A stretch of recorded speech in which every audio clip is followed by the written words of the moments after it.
একদল নমরুদ ফেরাউন এই জাতিকে গত 16 বছর স্বজন হারা বেদনার গল্প শুনাইতে শুনাইতে গোমরা করে রেখেছিল। সত্যিকারের স্বজন হারা বেদনা কি সেটা মানুষ ভুলেই গিয়েছিল। অবশেষে এই 2 জুলাইতে এ জাতি সত্যিকারের স্বজন হারা বেদনা উপলব্ধি করল। গত জুলাইতে নিজেদের ক্ষমতা কুক্ষিগত করে রাখার জন্য দেশের সাধারণ ছাত্র জনতার উপর গুলি চালিয়েছিল, সন্ত্রাসবাদ চালিয়েছিল, হাজার হাজার মানুষকে আহত করছে, 2000-এর মতো মানুষকে নিহত করছে।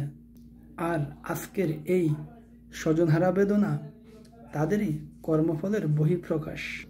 গত 16 বছর দেশের মানুষকে কয়েকটা ফ্লাইওভার আর একটা পদ্মা সেতু দেখিয়ে দেশের হাজার হাজার কোটি টাকা তারা লুটপাট করে বিদেশে পাচার করেছে। আর দেশকে অন্য দেশের অঙ্গরাজ্য বানানোর পুরো ফায়তারা করেছে। সেই লক্ষ্যে দেশের প্রতিরক্ষা ব্যবস্থার কোনো উন্নয়ন গত 16 বছরে হয়নি।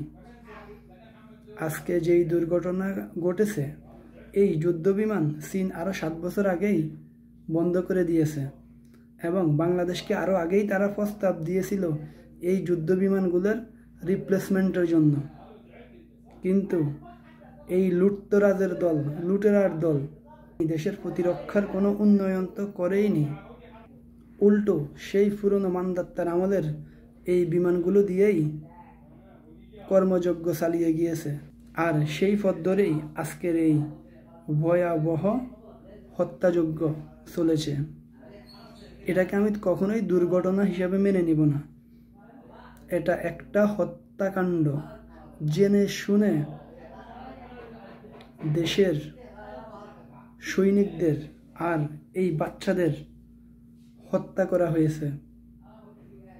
আর গত 16 বছর যারা ক্ষমতায় ছিল, এটা তাদের দ্বারাই গঠিত হয়েছে। এটা তাদের কর্মফলেরই বহিঃপ্রকাশ।